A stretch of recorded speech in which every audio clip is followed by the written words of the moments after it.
నమస్తే, welcome to digital news. ముందుగా headlines. Polavaram Banakacherla అనుసంధానంపై CM Chandrababu Naidu కీలక వ్యాఖ్యలు. సముద్రంలోకి పోయే నీటిని కరువు ప్రాంతాలకు తరలిస్తే అభ్యంతరం ఏమిటంటూ ఆగ్రహం. తప్పు చేసిన వారిని వదిలేదే లేదన్న మంత్రి నారా లోకేష్. రెడ్ బుక్ దాని పని అది చేస్తుందని వ్యాఖ్య.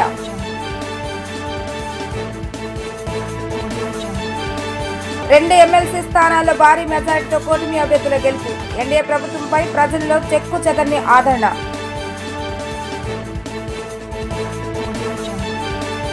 సముద్రంలోకి పోయే నీటిని కరువు ప్రాంతాలకు తరలిస్తే అభ్యంతరం ఏమిటంటూ సీఎం చంద్రబాబు నాయుడు ప్రశ్నించారు. సమాజంలో పేదరికం లేకుండా చేయటం ఒక్క ప్రభుత్వానికి సాధ్యం కాదని, కానీ ఆర్థిక అసమానతలు, పేదరికం లేకుండా ఆదాయం పెంచే మార్గం ఆలోచిస్తామని ఆయన వివరించారు.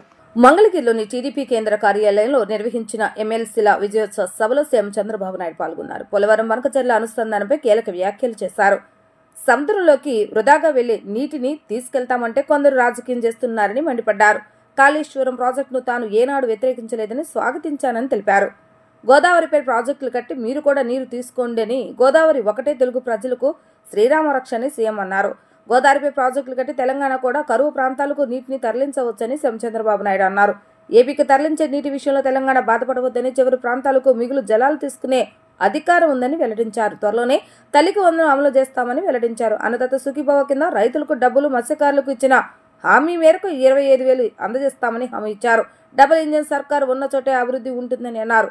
కేంద్ర రాష్ట్రం కలిసి సమిష్టిగా పనిచేస్తున్నాయని, 2047 నాటికి దేశంలో అగ్రస్థానంలో ఏపీ నిలిచే దిశగా చర్యలు తీసుకుంటున్నామని సీఎం తెలిపారు. నిన్న మొన్న ఇంకొక విషయం కూడా ఇక్కడ వచ్చినప్పుడు తెలుగు జాతి అందరికి విజ్ఞప్తి చేస్తున్నా, తెలంగాణలో ఉండేవాళ్ళకు కూడా విజ్ఞప్తి చేస్తున్నా. నేను గోదావరి నీళ్లు బనకచెర్లకు తీసుకుపోతానని చెప్పాను. పోలవరం టు బనకచెర్ల. ఎక్కడి నీళ్ళు ఇవి? సముద్రంలోకి పోయే నీళ్లు. సముద్రంలోకి పోయే నీళ్లు నేను తీసుకుపోతానంటే దాన్ని కొంతమంది ఒక పార్టీ రాజకీయం చేస్తే వాళ్ళు చేశారు కాబట్టి మేము చేయకపోతే వెనకబడిపోతామని ఇంకొకరు మాట్లాడే పరిస్థితికి వచ్చారు. ఇది మంచిది కాదు. నేను ఎప్పుడో ఒకటే చెప్తున్నాను, తెలుగుదేశం పార్టీ మొదటి నుంచి కూడా తెలుగు జాతి కోసం పెట్టిన పార్టీ. ఒక యుగ పురుషుడు ఎన్టీ రామారావు గారు పెట్టిన పార్టీ ఇది. ఆ రోజు ఈ రోజు తెలుగు జాతి కోసం పనిచేస్తున్నాం. నేను ఆ మాటే చెప్పాను. విభజన రోజును కూడా మీరు గుర్తుపెట్టుకోవాలి. నాకు 2 ప్రాంతాలు సమానం అని చెప్పాను, 2 కళ్ళు అని చెప్పాను, ఇద్దరికి సమన్యాయం చేయమన్నాను. అయితే అక్కడ నమ్మారు, ఇక్కడ నమ్మారు. అక్కడ మేము బీజేపీ పోటీ చేసి 20 సీట్లు గెలిపించారు, ఇక్కడ అధికారాన్ని ఇచ్చారు. అది నా జీవితంలో ఎప్పుడూ మర్చిపోలేనని చెప్పి మీ అందరికీ మరొక్కసారి విజ్ఞప్తి చేస్తున్నా. సముద్రంలోకి పోయే నీళ్లు తీసుకుపోతామంటే దానికి కూడా ఎక్కడ రైట్ ఉందని ఆలోచిస్తామంటే ఎక్కడికి పోతాను? కాళేశ్వరం ఉంది. నేను ఎప్పుడు అపోజ్ చేయలేదే. నేను వెల్కమ్ చేశాను. గోదావరి పైన మీరు ప్రాజెక్టులు కట్టండి, నీళ్లు తీసుకోండి.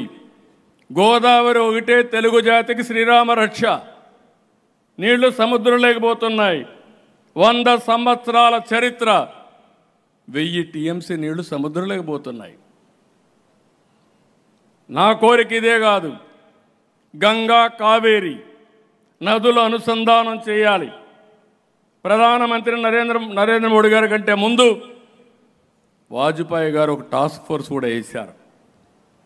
నేను ప్రధానమంత్రి గారి దృష్టి తీసుకొచ్చినప్పుడు ముందు ఇంట్రా రివర్ లింక్ చేద్దాం, విత్ ఇన్ ది స్టేట్స్ అన్నీ కంప్లీట్ చేద్దాం. ఇది పూర్తయితే నేను గుజరాత్లో కూడా చేశాను, మీరందరూ కూడా స్టార్ట్ చేయండి. ఇది పూర్తి అయిన తర్వాత నేషనల్ లెవెల్లో రివర్స్ లింకేజ్ ఈజీ అవుతుందని ప్రధానమంత్రి గారు కూడా చెప్పే పరిస్థితి వచ్చారు. రెడ్ బుక్ దాని పని అది చేసుకుంటూ పోతుందంటూ మంత్రి నారా లోకేష్ స్పష్టం చేశారు. ఇచ్చిన మాట ప్రకారం తప్పు చేసిన ఎవరిని వదిలేది లేదంటూ తేల్చి చెప్పారు.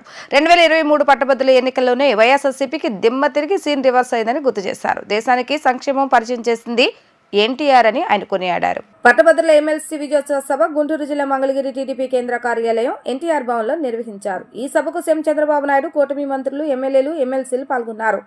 ఈ క్రమంలో మంత్రి లోకేష్ మాట్లాడుతూ ఈవీఎం అయినా బ్యాలెట్ అయినా ప్రతి ఎన్నికల్లో విజయం కూటమిదేనని ఉద్ఘాటించారు. అధికారంలోకి వచ్చిన 9 నెలల్లోనే కనీవిని ఎరుగని సంక్షేమం అందించిన ఘనత మనదేనంటూ వెల్లడించారు. ప్రజలు కొట్టిన దెబ్బకి పులివెందుల ఎమ్మెల్యే ఇంకా కోలుకోలేదని ఎద్దేవా చేశారు. ఒకరోజు ఎమ్మెల్యేగా జగన్ ముద్ర వేసుకున్నాడని అన్నారు. ప్రజలు ఇవ్వని ప్రతిపక్ష హోదా కోసం ఒక్కరోజు అసెంబ్లీకి వచ్చి ప్రతిపక్ష హోదా ఇవ్వమని అడిగి బెంగళూరు వెళ్లిపోతాడని దుయ్యబట్టారు. వైఎస్ఆర్సీపీ ప్రభుత్వ హయాంలో మనం ఎదుర్కొంటున్న పట్టభద్రుల ఎన్నికలు గేమ్ చేంజర్ గా మారాయని అన్నారు. పెన్షన్ పెంచినా, అన్నా క్యాంటీన్లు ప్రారంభించినా, తల్లికి వందనం ప్రారంభించినా, రైతులకు అన్నదాత సుఖీభవ కింద నిధులు, నిరుద్యోగ యువతకు ఉద్యోగాలు అన్నీ కూటమి ప్రభుత్వంతోనే సాధ్యమని వెల్లడించారు. యువత గెలిపించిన గెలుపు ఇది అని స్పష్టం చేశారు. మార్చి నెలలోనే డిఎస్సి నోటిఫికేషన్ ఇస్తామని మంత్రి లోకేష్ ప్రకటించారు. ప్రజలు కొట్టిన దెబ్బకి పులివెందుల ఎమ్మెల్యే ఇంకా కోలుకోలేదబ్బా. ఆయన కొత్త పేరు పెట్టిన వన్ డే ఎమ్మెల్యే. ఏంటది? ఒకరోజు ఎమ్మెల్యే. ఒకరోజు ఎమ్మెల్యే అసెంబ్లీకి కరెక్ట్గా ఒకరోజు వచ్చి వెళ్ళిపోతాడబ్బా. ప్రజలు ఆయనకి ప్రతిపక్ష హోదా ఇవ్వలేదని తెలిసినా అసెంబ్లీకి వచ్చి ఒక్కరోజు నాకు ప్రతిపక్ష హోదా ఇవ్వండి అని చెప్పి వెళ్ళిపోతాడు. ఎక్కడికి వెళ్తాడు? బెంగళూరుకి పారిపోతాడు. అందుకే ఆయన తెలుసు, గ్రాడ్యుయేట్ ఎమ్మెల్సీలో క్యాండిడేట్ పెడితే డిపాజిట్ రాదని. అందుకే క్యాండిడేట్ పెట్టే దమ్ము ధైర్యం లేకుండా ఈరోజు ఆ పార్టీ వెనక్కి వెళ్ళిపోయింది. 2023 ఎన్నికల్లో జరిగిన గ్రాడ్యుయేట్ ఎన్నికల్లో మనం విజయం ఎట్లా సాధించామో మీ అందరికి తెలిసిందే. అప్పుడు గ్రాడ్యుయేట్ ఎన్నికల్లో ఏకంగా ఒక గేమ్ చేంజర్గా మారింది. ఆ ఎన్నికలతో రాష్ట్ర రాజకీయ పరిస్థితులు కూడా మారిపోయినాయి. పార్టీ ఆవిర్భావం తర్వాత మొదటిసారి 8 నెలలు ముందుగానే క్యాండిడేట్లు మనం ప్రకటించుకున్నాం. ఒక వెస్ట్ రాయలసీమ గ్రాడ్యుయేట్ ఎమ్మెల్సీగా రామ్ గోపాల్ రెడ్డి గారేమి, ఈస్ట్ రాయలసీమ గ్రాడ్యుయేట్ ఎమ్మెల్సీగా ఒక కంచర్ల శ్రీకాంత్ గారేమి, ఉత్తరాంధ్ర గ్రాడ్యుయేట్ ఎమ్మెల్సీగా చిరంజీవి గారేమి ఆ రోజు ఒక ఘన విజయం సాధించారు. ఆ ఎన్నికల దెబ్బకే వైకాపా దిమ్మ ఆనాడే తిరిగింది. ఆ రోజు నుంచే సీన్ రివర్స్ అయింది. అసలు దేశానికి సంక్షేమం పరిచయం చేసిన వ్యక్తి అన్నా ఎన్టీఆర్. వైకాపా ప్రభుత్వంలో 5 ఏళ్ళు చేయని సంక్షేమం మన ప్రభుత్వ అధికారంలోకి వచ్చిన మొదటి 9 నెలల్లో చేసి చూపించాం. మొదటిది పెన్షన్. ఇక్కడున్న కార్యకర్తలు అందరూ ఆలోచించాలి. 2014లో చాలని 200 రూపాయల పెన్షన్ని ఒకే సంతకంతో 5 రెట్లు పెంచి 1000 రూపాయలు చేసిన ఘనత మన నాయకుడు చంద్రబాబు నాయుడు గారి. అంతేకాదు అదే 1000 రూపాయల పెన్షన్ని తిరిగి 2000 రూపాయలు చేసిన ఘనత కూడా మన నాయకుడు చంద్రబాబు నాయుడు గారిది. ఈరోజు మన ప్రభుత్వ అధికారంలోకి వచ్చిన మొదటి నెలలోనే 3000 రూపాయల పెన్షన్ని 4000 రూపాయలు చేసిన ఘనత కూడా మన నాయకుడు చంద్రబాబు నాయుడు గారిది. సార్వత్రిక ఎన్నికల తర్వాత రాష్ట్రంలో జరిగిన మొదటి ప్రత్యక్ష ఎన్నికల పరీక్షలో కూటమి సర్కార్ ఫస్ట్ క్లాస్ లో పాస్ అయింది. ఉమ్మడి కృష్ణా, గుంటూరు, ఉభయ గోదావరి జిల్లాల పట్టభద్రుల కూటమికి ఏకపక్ష విజయం కట్టబెట్టారు. గ్రాడ్యుయేట్ ఎమ్మెల్సీ స్థానాల మొదటి ప్రాధాన్య ఓటుతోనే అభ్యర్థులు గెలుపొందడం ఒక్క ప్రత్యేకత అయితే, అసెంబ్లీ, లోక్సభ ఎలక్షన్స్ మాదిరిగా భారీ మెజార్టీలు సాధించడం మరొక విశేషం. బ్యాంకులతో డెబ్ట్ స్వాపింగ్ పై చర్చలు జరుపుతున్నట్లుగా ఆర్థిక మంత్రి పయ్యావుల కేశవ్ శాసనసభలో వెల్లడించారు. గత ప్రభుత్వం తెచ్చిన అప్పులన్నీ దీర్ఘకాలిక రుణాలుగా మార్చేందుకు ప్రయత్నాలు చేస్తున్నామని అన్నారు. మూలధన వ్యయంపై చేసే పెట్టుబడులకు కేంద్రం ఇస్తున్న దీర్ఘకాలిక రుణం కార్యక్రమాన్ని వినియోగించుకోవాలని భావిస్తున్నట్లుగా తెలిపారు. అసెంబ్లీలో మంత్రి పయ్యావుల కేశవ్ మాట్లాడుతూ 50 ఏళ్ల తర్వాత రిపేర్మెంట్ మొదలయ్యే కేంద్ర ప్రభుత్వం పథకం సాస్కీ స్కీమ్ వాడుకుంటామని, ఈ అప్పులు ఆర్ఎఫ్బిఎం పరిధిలోకి రావని, ఇంకా వడ్డీ కూడా ఉండదని వివరించారు. గత 8 నెలల కాలంలో 7,203 కోట్లను ఈ పథకం కింద వాడుకున్నట్లుగా మంత్రి ప్రకటించారు. డబుల్ ఇంజన్ సర్కార్ వల్లే రాష్ట్రానికి ఈ ఉపయోగం కలుగుతుందని వివరించారు.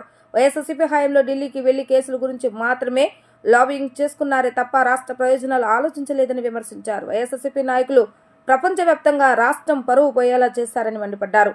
వేల కోట్ల రూపాయలను రాళ్లు, రంగులు, ప్యాలెస్ల కోసం గత ప్రభుత్వం ఖర్చు చేస్తుందంటూ ఆగ్రహాన్ని వ్యక్తం చేశారు. అధిక వడ్డీలు వీళ్ళు తీసుకొచ్చారు అధ్యక్ష. ఎంతకు అధ్యక్ష? రీజనబుల్గా బ్రహ్మాండమైన గవర్నమెంట్ ఉంటే 8% అట్లా వచ్చేవి, 9% సాధారణం అనుకోవచ్చు. 10%, 10.5%, 11%, 12%, 13.5% కూడా అప్పులు తీసుకొచ్చారు అధ్యక్ష. భారతదేశంలో నాకు తెలిసి ఏ రాష్ట్ర ప్రభుత్వం కూడా ఇంత హైయెస్ట్ తెచ్చుండదు అధ్యక్ష. ఒకే ఒక చిన్న ఎగ్జాంపుల్ అధ్యక్ష. ఎందుకనంటే ప్రతిదీ ప్రభుత్వంలో చెప్పేటువంటి సంఖ్యలు చాలా పెద్ద పెద్దగా ఉంటాయి. కాంప్రహెండ్ చేసుకోవాలంటే ఈ లక్షలు కోట్లు వేలల్లో అర్థం కావు అధ్యక్ష. అందుకనే ఒక చిన్న కార్పొరేషన్, ఒక చిన్న ఎగ్జాంపుల్ తీసుకుంటున్నా అధ్యక్ష. Andhra Pradesh power development company limited అనేటువంటి సంస్థ ఉంది అధ్యక్ష. మంత్రి గారికి కూడా తెలుసు అధ్యక్ష. వాళ్ళు గతంలో అప్పు తీసుకున్నారు, కొంత తీర్చేశారు. ఇవాళకి 154 కోట్ల రూపాయల అప్పు ఆ కార్పొరేషన్ చెల్లించాలి అధ్యక్ష. ఎంతకు అధ్యక్ష?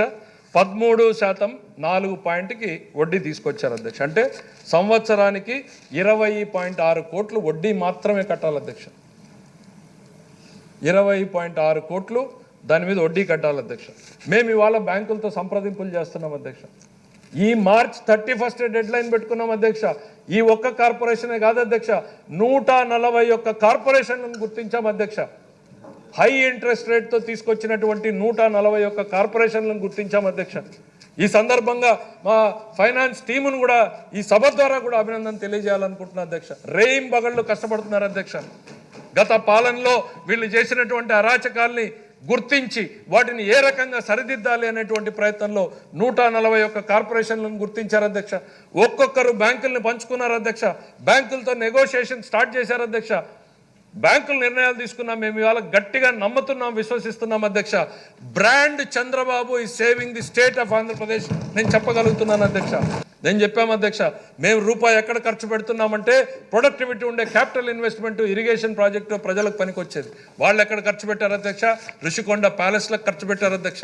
బొమ్మలు, రాళ్ల మీద బొమ్మలు వేసుకోవడానికి 650 కోట్లు ఖర్చు పెట్టారు అధ్యక్ష.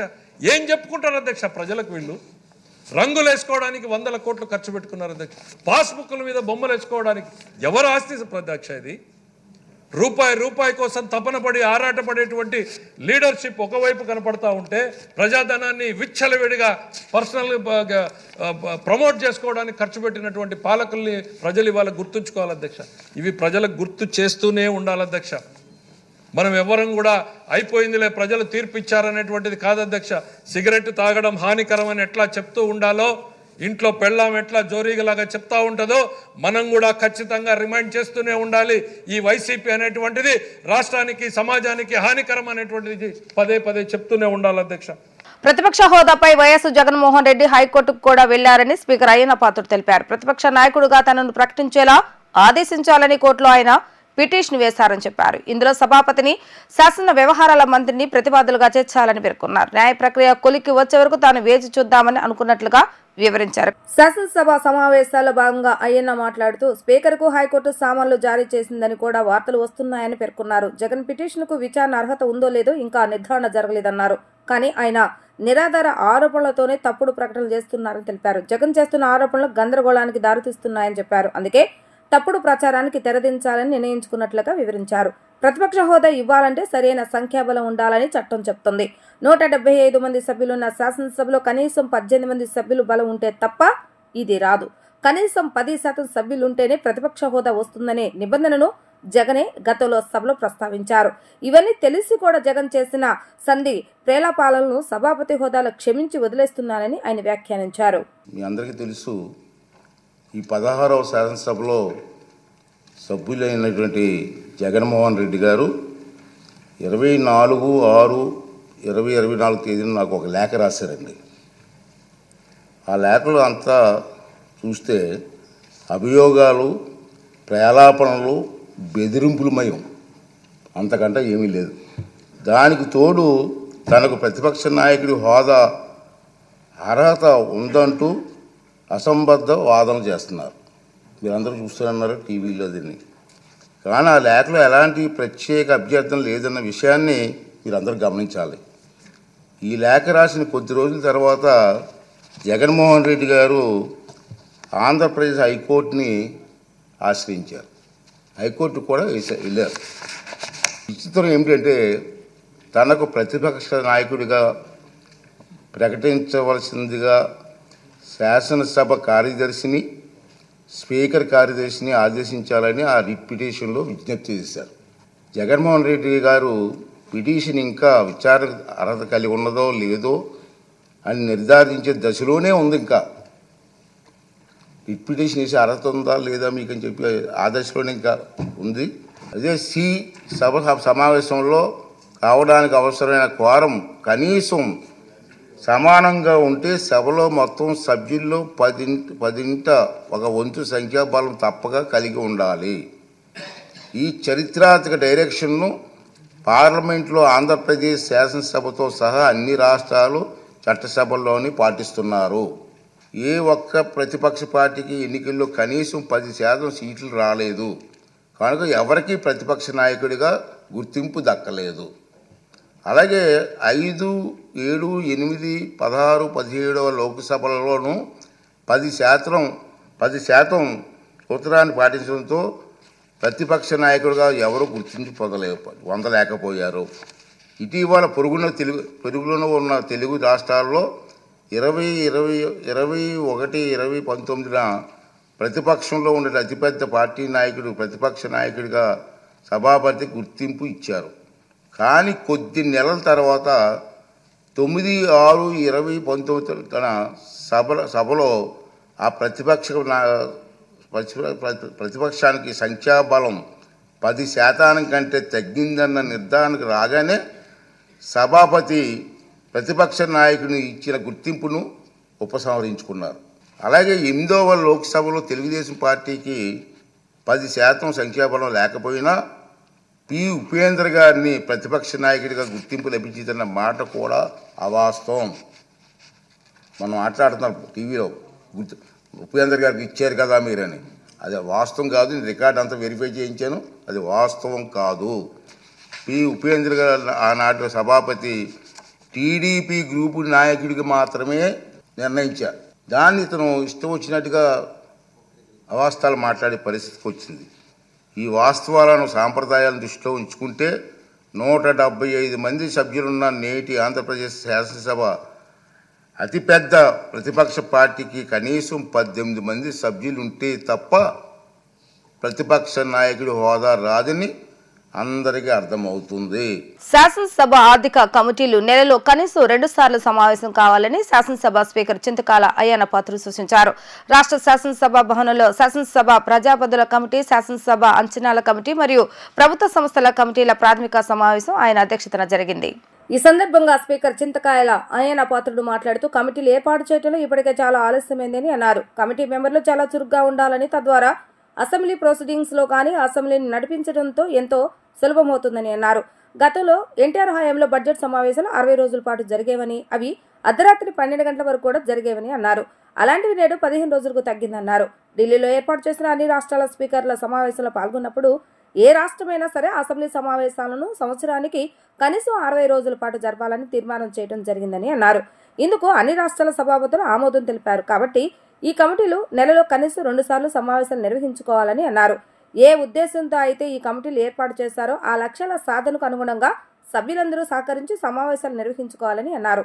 ఇందుకు సంబంధించి పబ్లిక్ ఆడిట్ జనరల్ వారి సలహాలు, సూచనలు కమిటీ సభ్యులు తప్పక పరిగణలోకి తీసుకోవాలని అన్నారు. తాము కూడా ఈ కమిటీలకు సంపూర్ణ సహకారాలను అందజేస్తామని అన్నారు.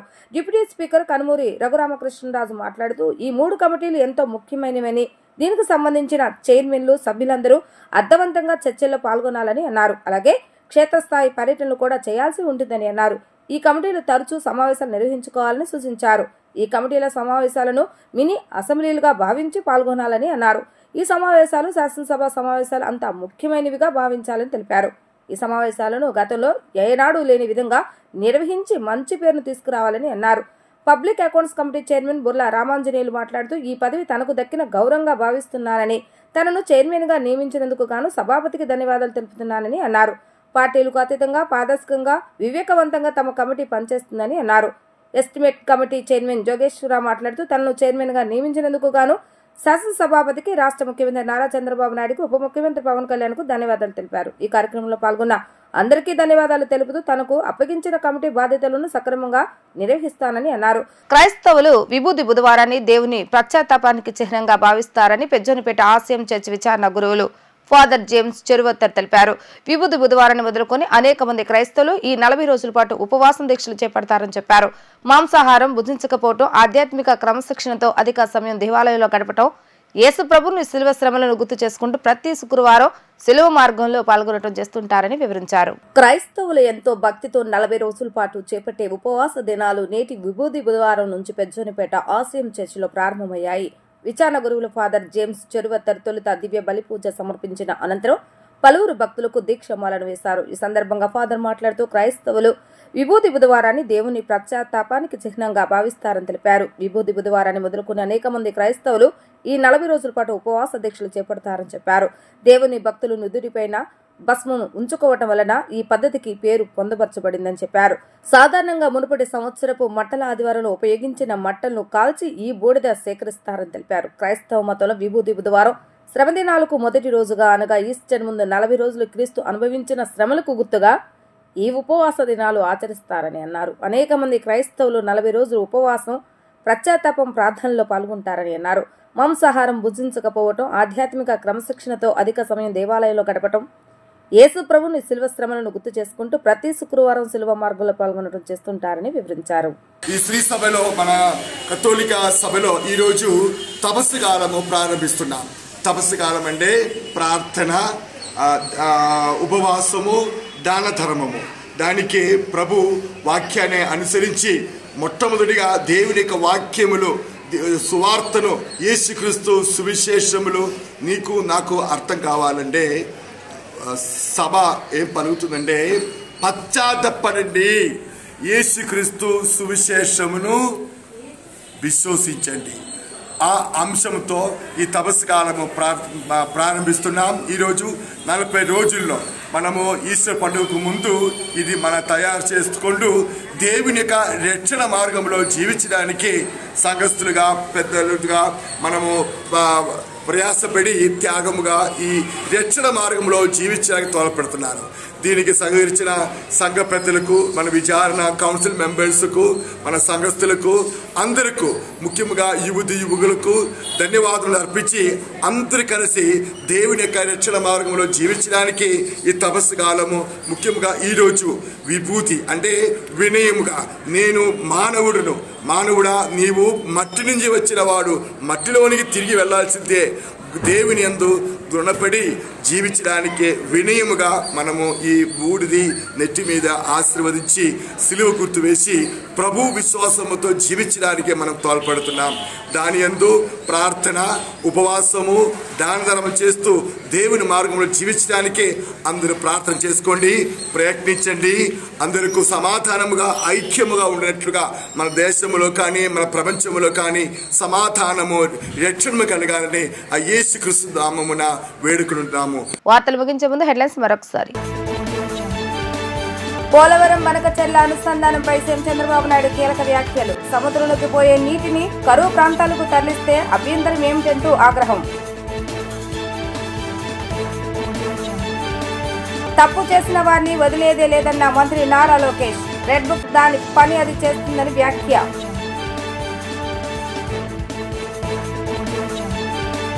రెండు ఎమ్మెల్సీ స్థానాల్లో భారీ మెజారిటీతో కూటమి అభ్యర్థుల గెలుపు. ఎన్డీఏ ప్రభుత్వంపై ప్రజల్లో చెక్కు చెదరని ఆదరణ.